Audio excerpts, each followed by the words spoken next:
जब मैं ऑफिस से थककर घर पहुंचा, उस समय मैंने अंजलि को तैयार खड़ा देखा। उसने गुलाबी रंग का बहुत ही खूबसूरत ड्रेस पहना हुआ था। उसे देखते ही मेरी सारी थकान दूर हो गई। लेकिन जैसे ही उसने कहा कि उसे अपने मायके जाना है और वो इसलिए तैयार हुई है, तो मेरा सारा मूड ऑफ हो गया। देखो अंजलि, तुम कल चली जाना, मैं आज बहुत थक गया हूँ। मैंने उसे टालने की कोशिश की, लेकिन वह अपनी जिद पर अड़ी रही। नहीं रोहन, मुझे माँ की बहुत याद आ रही है। प्लीज आप मुझे छोड़ के आएं। उसकी बात सुनकर मैंने हाँ कह दिया। हमारी शादी को अभी 1 महीना ही हुआ था और वो लगभग हर हफ्ते ही मायके जाया करती थी। फिर भी उसका दिल नहीं भरता था।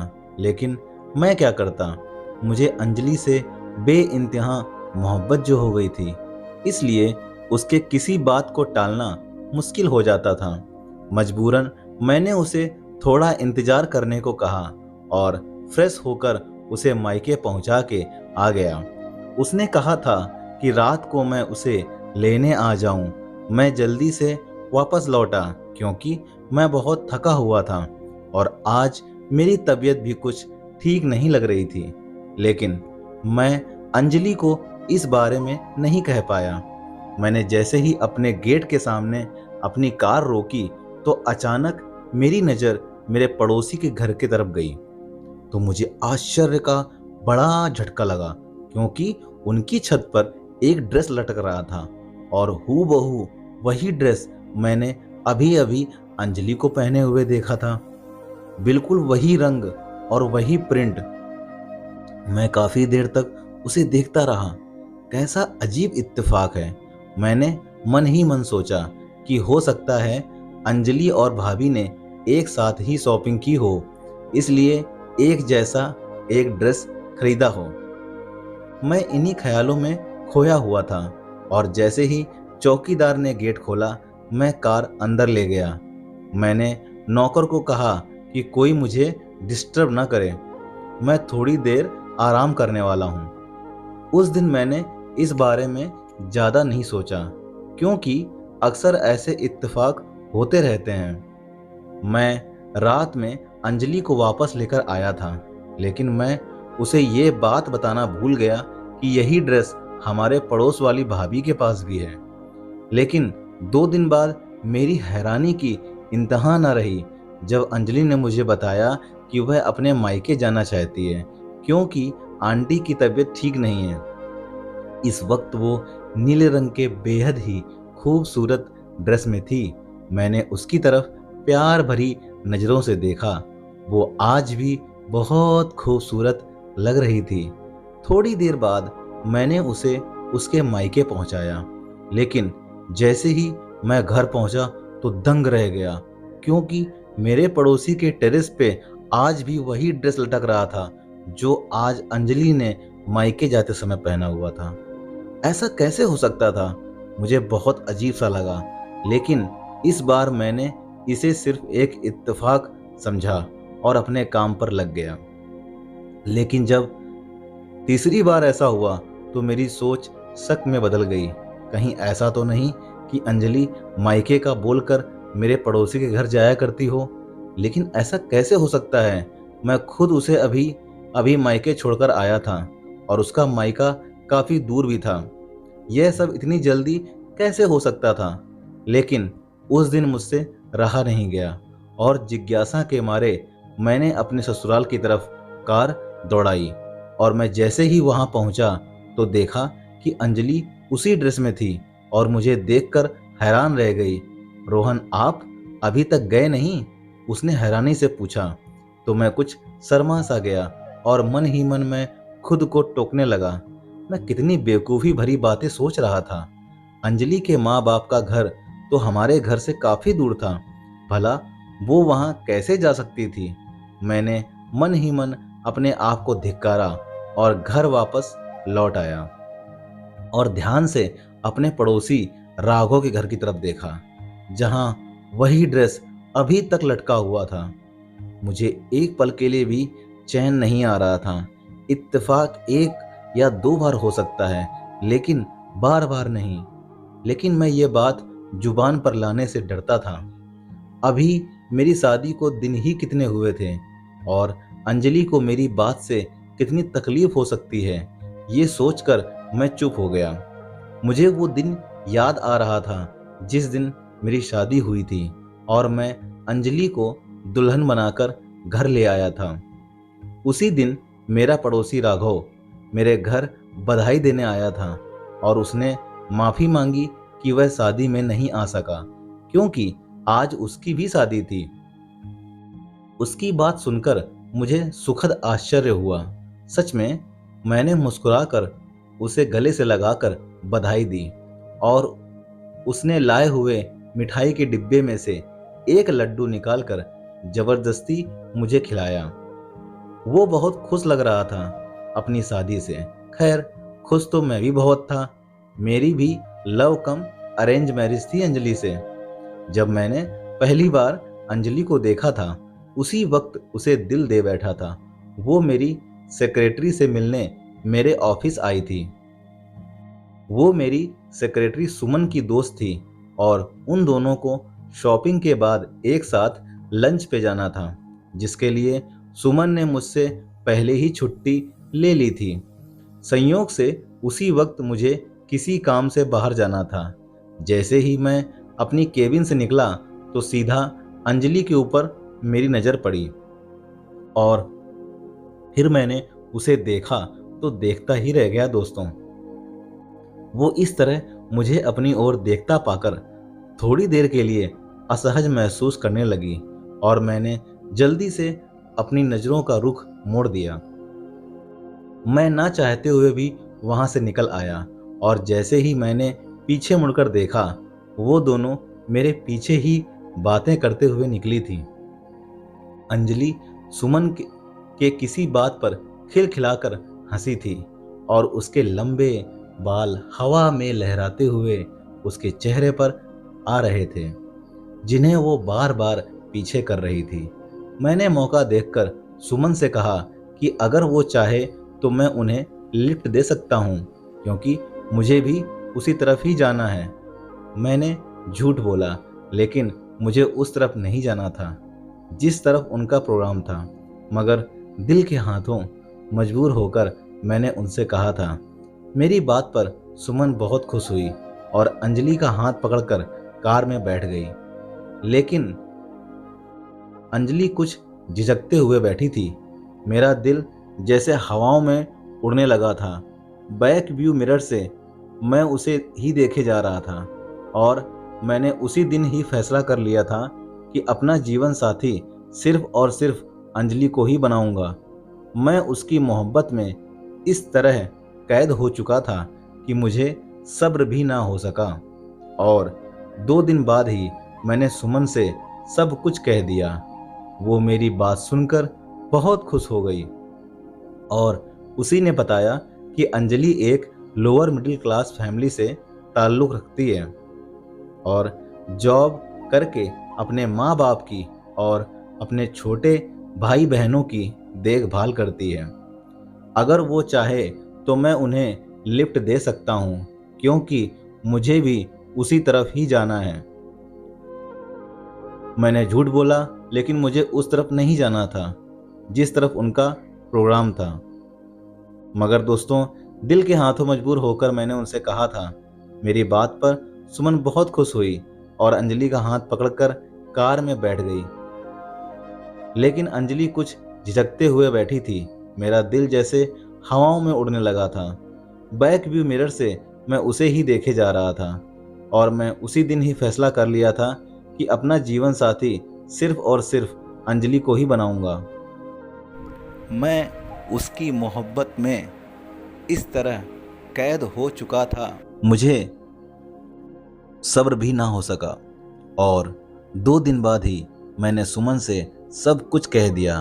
वो मेरी बात सुनकर बहुत खुश हो गई और उसी ने बताया कि अंजलि एक लोअर मिडिल क्लास फैमिली से ताल्लुक़ रखती है और जॉब करके अपने माँ बाप की और अपने छोटे भाई बहनों की देखभाल करती है। सुमन, मुझे उसके बैकग्राउंड से कोई मतलब नहीं, बस मुझे वो पसंद है। आप मुझे बताएं कि मैं कब उनके घर जा सकता हूँ। दोस्तों, मैंने पूछा तो उसने मुझे जल्द ही बताने का वादा किया और इसी तरह कुछ दिनों के बाद मैं अपने माँ को लेकर उनके घर चला गया, जहाँ हमारा बड़े अच्छे से स्वागत किया गया और पहली ही मुलाकात में रिश्ता मंजूर कर लिया गया। मेरी खुशी का तो कोई ठिकाना ही नहीं रहा था। माँ भी तैयारी में जुट गई थी, क्योंकि वो मेरे साथ नहीं रहती थी। उनका अपनी घर के सिवा कहीं दिल नहीं लगता था, जबकि मैं जॉब की वजह से मुंबई में रहता था, जहाँ एक बहुत बड़ी कंपनी में मुझे एक बड़ी पोस्ट पर रखा गया था और ये बंगला, कार सब उन्हीं की तरफ से था। मुझे बहुत अच्छा पैकेज दिया जाता था और बोनस वगैरह भी मिलता था, और अगर कभी देश से बाहर जाना होता था तो कंपनी और ज़्यादा पैसे देती थी। दोस्तों, मैं अपनी जॉब और लाइफस्टाइल से बहुत ज़्यादा संतुष्ट था और जब से अंजलि मेरी ज़िंदगी में आई थी तब से तो लगता था कोई कमी नहीं थी मेरी ज़िंदगी में। भाइयों और बहनों, मैं हर वक्त भगवान का शुक्रिया अदा करता था। अंजलि भी मेरा बहुत ख्याल रखा करती थी और वह हर तरह से एक बेहतरीन लाइफ पार्टनर साबित हुई थी। लेकिन जब से ये ड्रेस वाला सिलसिला शुरू हो गया था, मेरी तो रातों की नींद हराम हो गई थी। अब तो मैं अंजलि से बात भी नहीं कर पाता था। वो जब भी मायके जाने का कहती तो मुझे बहुत गुस्सा आता था। एक दिन तो मैं चिल्ला उठा, सारा दिन माँ के घर पे जाने का सोचती रहती हो, तुम एक बार भी नहीं सोचती कि मैं क्या चाहता हूँ। मेरी आवाज़ तेज हो गई थी, जिसे सुनकर वह डर गई। क्या हुआ रोहन, मुझसे कोई गलती हुई है क्या? वह अचानक से रोने लगी और उसके खूबसूरत चेहरे पर डर के निशान थे, जैसे उसने कोई भूत देख लिया हो। मेरा दिल उसे इस तरह देखकर पिघल गया और मैंने अपने इस रवैये के लिए उससे माफ़ी मांगी और कुछ ही देर बाद मैं उसे मायके छोड़ के आ गया। लेकिन लौटते समय वही ड्रेस मुझे राघव के घर पर लटकता हुआ दिखाई दिया। अब मुझे दोस्तों डर लगने लगा था। मैंने अपनी कनपट्टियों को दबाना शुरू कर दिया था। ऐसा लग रहा था जैसे कोई मेरे सिर पर हथौड़े बरसा रहा हो। हर बार मैं सच्चाई जानने के लिए वापस जाया करता और अंजलि और उसके घर वाले मुझे अजीब नज़रों से देखा करते और मैं कोई ना कोई बहाना बनाकर उल्टे कदमों से वापस वहाँ से आ जाया करता था। क्या हो रहा था मेरे साथ, कुछ समझ में नहीं आ रहा था। अब तो अंजलि भी मुझसे नाराज रहने लगी थी। मैं सारा दिन चिड़चिड़ा रहने लगा था। ऑफिस में भी लोग मेरी शिकायत करने लगे थे। अगर ये नौकरी चली जाती तो मैं कहीं का नहीं रहता। इसलिए मुझे अपने दिल और दिमाग को तरोताज़ा करना पड़ता था। मगर जिसके दिलो दिमाग में इतना तूफान चलता हो, वो भला ठीक कैसे रह सकता था। मजबूरन मैंने बीमारी का बहाना करके 2 हफ्ते की छुट्टी ले ली। उन्हीं दिनों में मैंने नोटिस किया कि अंजलि कुछ परेशान और चिंतित लग रही थी। कभी कभी मुझे लगता था कि वो रात को कमरे से कहीं चली जाती थी और जब मैं उठकर पूरे घर में उसे ढूंढता तो कहीं ना मिलती। मजबूरन जैसे ही मैं कमरे में वापस आता तो वो बेड पर सो रही होती थी। एक रात मैंने उसे जगाया, अंजलि तुम कहाँ चली गई थी? तब उसने आश्चर्य से मेरी ओर देखा। रोहन, आपको दिखाई नहीं देता? मैं तो सो रही थी, बल्कि बाहर से तो आप आ रहे हैं। शायद वो उल्टा मुझे शक भरी नज़रों से देखने लगी थी। इस बात पर मैं चुप हो गया और कोई जवाब दिए बिना अपनी जगह पर लेट गया। हो सकता है मैंने कोई सपना देखा हो। उस दिन के बाद से अंजलि उखड़ी उखड़ी सी रहने लगी थी। मैंने उससे कई बार पूछा कि क्या परेशानी है तो वो अजीब सी नज़रों से मुझे देखती और कहती, क्या हुआ है आपको रोहन? मुझे आपकी दिमागी हालत ठीक नहीं लगती। उसके इस तरह देखने पर मैं अपना सिर पकड़ लेता। वो ठीक ही तो कह रही थी। मैं आजकल उल्टी सीधी बातें ही तो करता रहता था, पर इस बार मैंने सोच लिया था कि इस रहस्य को तो सुलझाना ही पड़ेगा। और जैसे ही मैं अंजलि को मायके छोड़कर वापस आया तो देखा कि रोज की तरह वही बैंगनी जोड़ा राघव के घर की छत पर लटका हुआ था। कुछ सोचकर मैं अंदर गया और सीढ़ियां चढ़कर सीधा छत पर आ गया। मेरी और राघव की छत बिल्कुल मिली हुई थी। मैंने चारों ओर देखने के बाद उसकी छत लांघी और तार पर टंगे कपड़ों को हाथ लगाकर देखा। वो ताजा ताजा धुले हुए थे, उनमें से पानी टपक रहा था। मैंने कमीज वाले हिस्से को बीच में से फाड़ डाला और उन कपड़ों को नफरत से देखने लगा जिन्होंने मुझे बहुत तड़पाया था। मेरे पूरे शरीर में आग लग गई थी।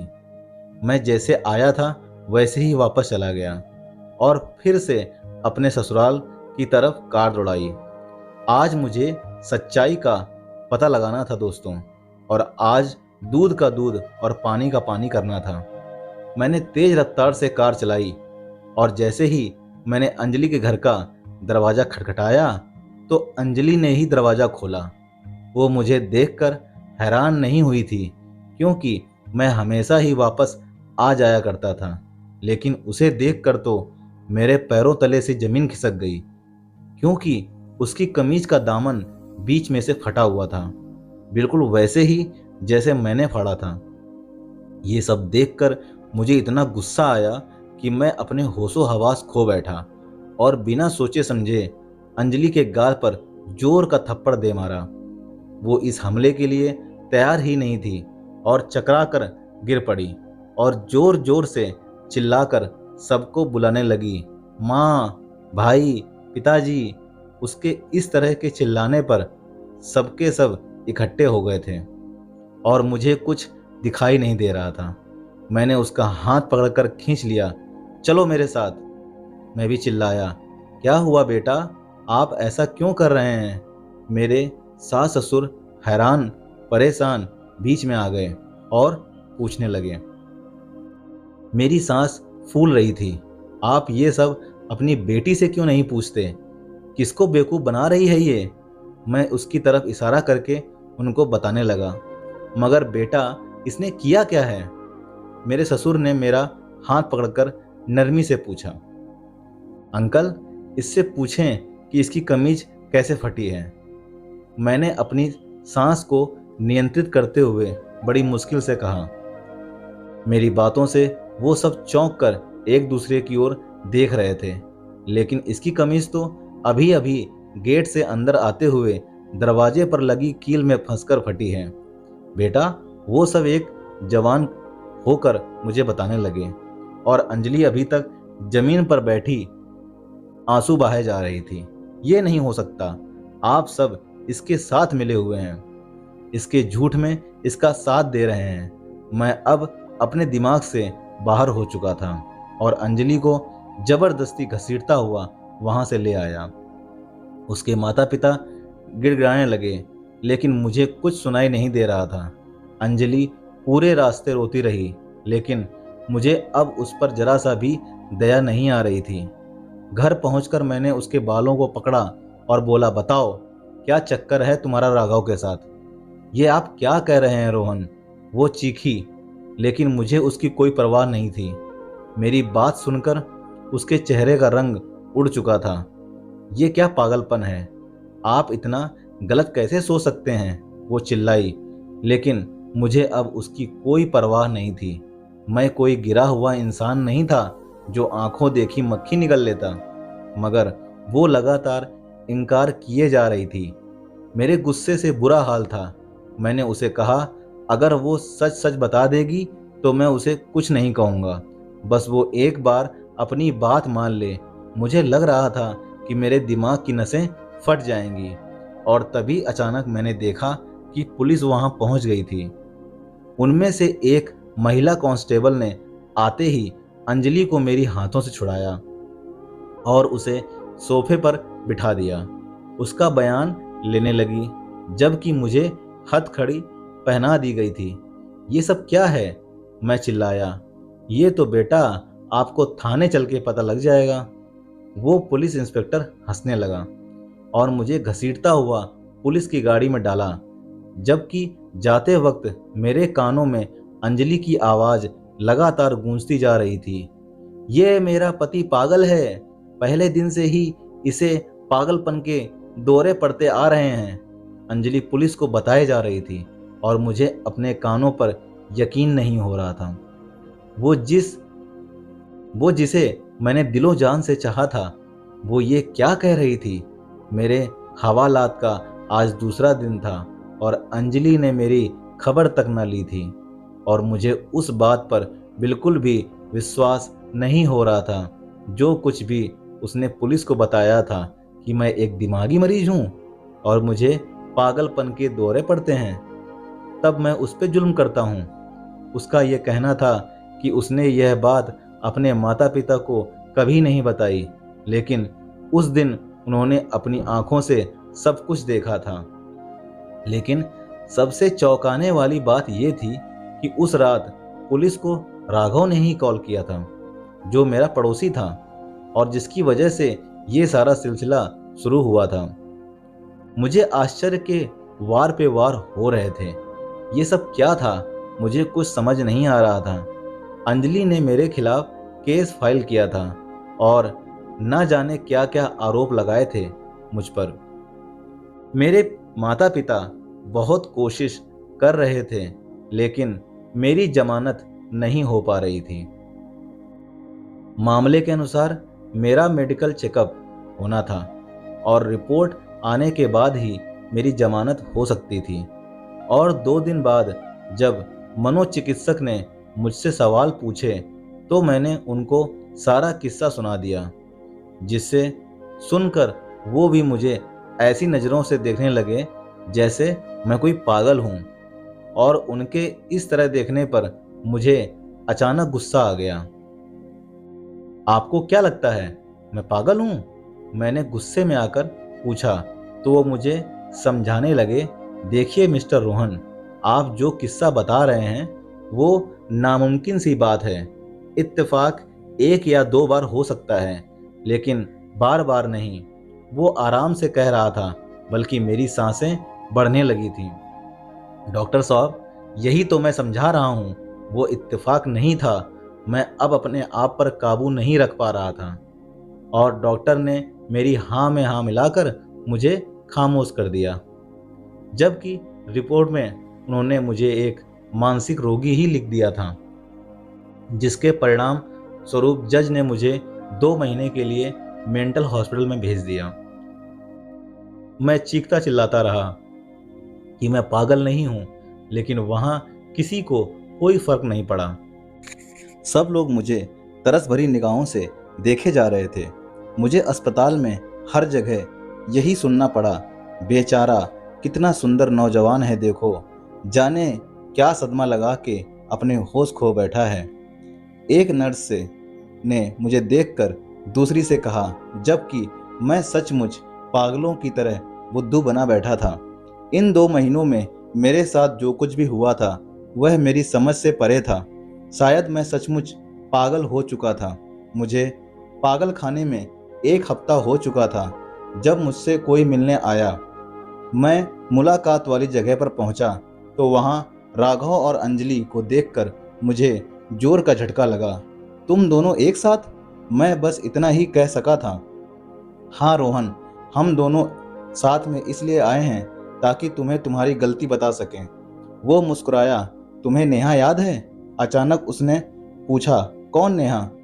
मैंने आश्चर्य से कहा, हाँ, तुम्हें कैसे याद होगी भला, क्योंकि तुमने कॉलेज से लेकर यूनिवर्सिटी तक ना जाने कितनी लड़कियों को इश्क के जाल में फंसाया होगा, जिनमें एक लड़की नेहा भी थी जो कि मेरी छोटी बहन थी, और वो दूसरी लड़कियों से बहुत अलग थी, बहुत नरम दिल थी। वो तुम्हारे टाइम पास को सच्ची मोहब्बत समझ बैठी थी और तुमने उससे शादी करने से इनकार कर दिया कि तुम उसे अपना सिर्फ दोस्त समझते थे और कुछ नहीं।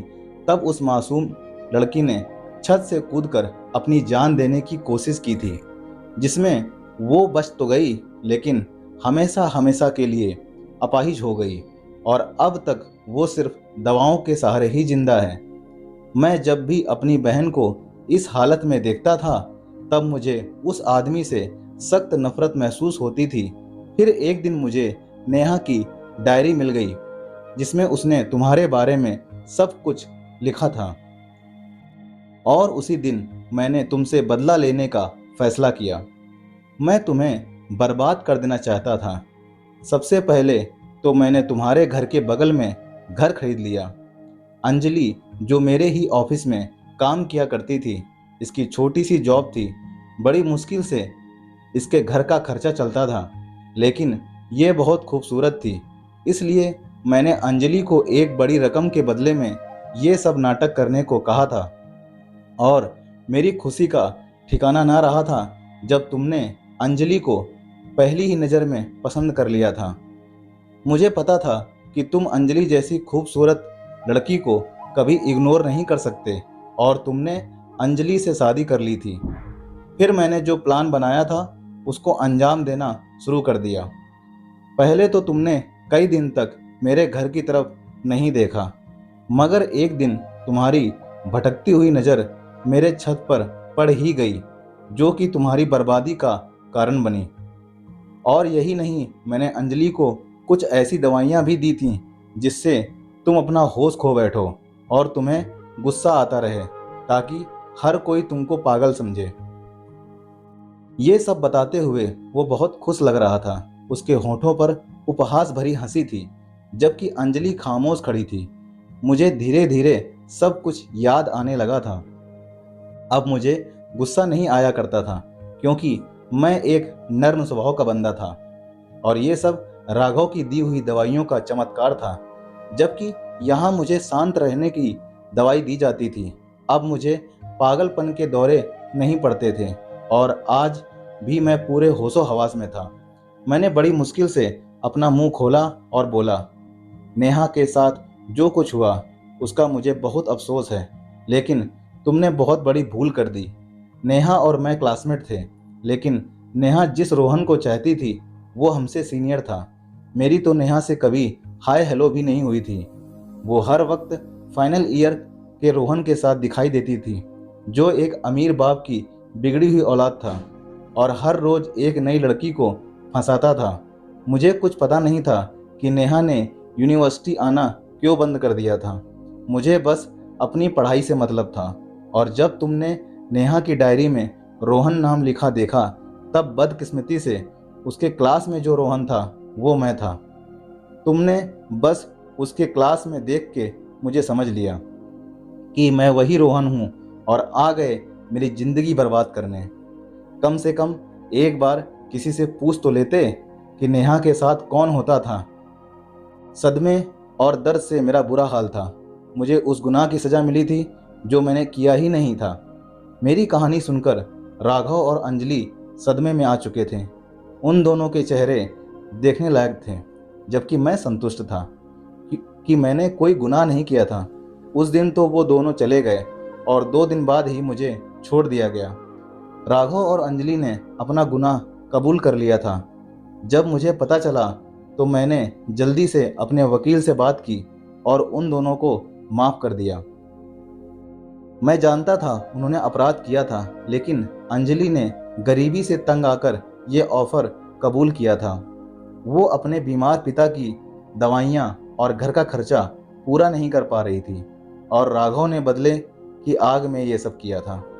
मैं अपने घर वापस लौट चुका था, लेकिन मैं चौंक गया जब वहाँ मैंने अंजलि को मेरा इंतज़ार करते पाया। अंजलि, तुम यहाँ? हाँ रोहन, मैं आपकी गुनहगार हूँ, मुझे माफ़ कर दो और अगर तुम्हारे दिल में मेरे लिए थोड़ी सी भी जगह है तो मुझे अपने जीवन से मत निकाल देना। मुझे आपसे मोहब्बत हो गई है। रोहन, आप जैसा इंसान मैंने आज तक मेरी ज़िंदगी में कभी नहीं देखा। मैं आपको बिल्कुल खोना नहीं चाहती। वो सिसकते हुए मेरे कदमों में गिर गई थी। उसका पूरा शरीर कांप रहा था। मैं उससे नफरत करने की लाख कोशिश करता, लेकिन ये दिल उसके एक आंसू से ही पिघल चुका था। वो अब भी मेरी महबूबा थी। मैंने उसके कंधों को पकड़कर उसे उठाया और उसके आंसू पोंछे। अंजलि, अगर तुम वाकई अपने किए पर शर्मिंदा हो तो मैं तुम्हें माफ़ करता हूँ, मगर ये याद रखना कि मैं भी एक इंसान हूँ, शायद बार बार माफ़ ना कर सकूँ। मेरी बातों पर वो फूट फूट कर रोने लगी और मैंने दिल में ये सोचा कि ये पछतावे के आंसू हैं। इसका मतलब है कि अंजलि को सच में मुझसे मोहब्बत हो गई थी। मैंने भगवान का शुक्रिया अदा किया, जिसने मुझे मेरा मान और सम्मान वापस दिला दिया था, वरना एक गलतफहमी के आधार पर मेरी पूरी जिंदगी तबाह होने जा रही थी। इसलिए बड़े बुजुर्ग कहते हैं दोस्तों कि कोई भी कार्य सोच समझकर कर लेना चाहिए।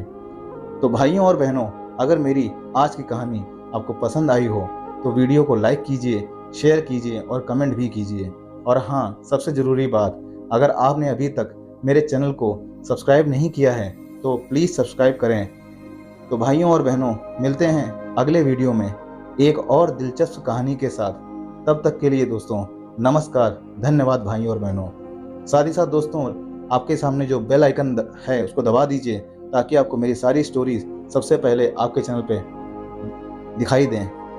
दोस्तों, हम मिलते हैं अगले कहानी में। तब तक के लिए जय हिंद, जय भारत। खुश रहिए दोस्तों, आबाद रहिए, हंसते रहिए, मुस्कुराते रहिए।